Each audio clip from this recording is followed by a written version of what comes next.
ayol kishining erga o'chi bo'lib qolish sababidan nurg'unlagan erlar taloq qalab qirayotir. Hozir nurg'unlagan er ayollarning turmushining qalaymaqonlash bo'lish sababidan oilada muhabbat ko'tarilib ketib, oiladagi turmush qalaymaqonlashib, oxiri mushu umoq sabiballarni yetim ko'chasiga tashlab qo'yib, ajrashayotgan ota-onalar, er ayollar nayt ko'p. Hozir to'y xati atqanlardan ajrish xati atqanlar yilda yilga ko'payotir. Bu sabab nima? Endi eringiz taloqi nemishqa qalab qoldi?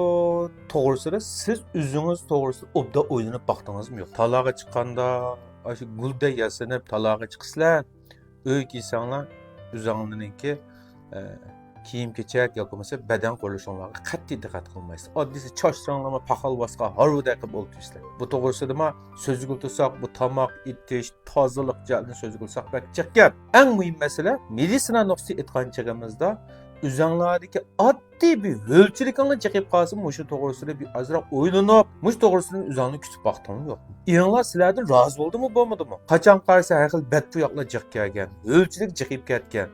Muşunda ayollar bu üzüge küyenmey, üzünü taşıvatkenligi sebebinden erining mushu ayolga nisbatan ko'nglimi suv ichmay, taloq qarab qatqa ish har zaman har vaqt tushiraydi.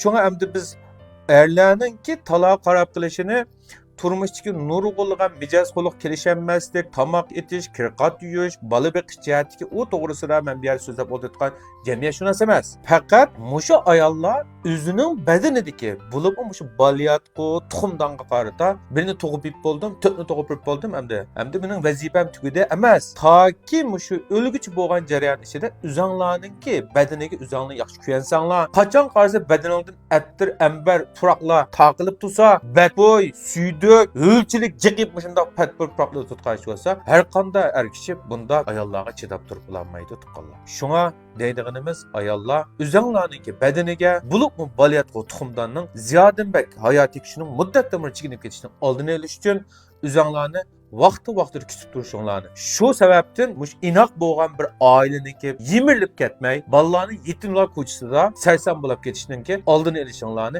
chin ko'nglim bilan umid qilaman.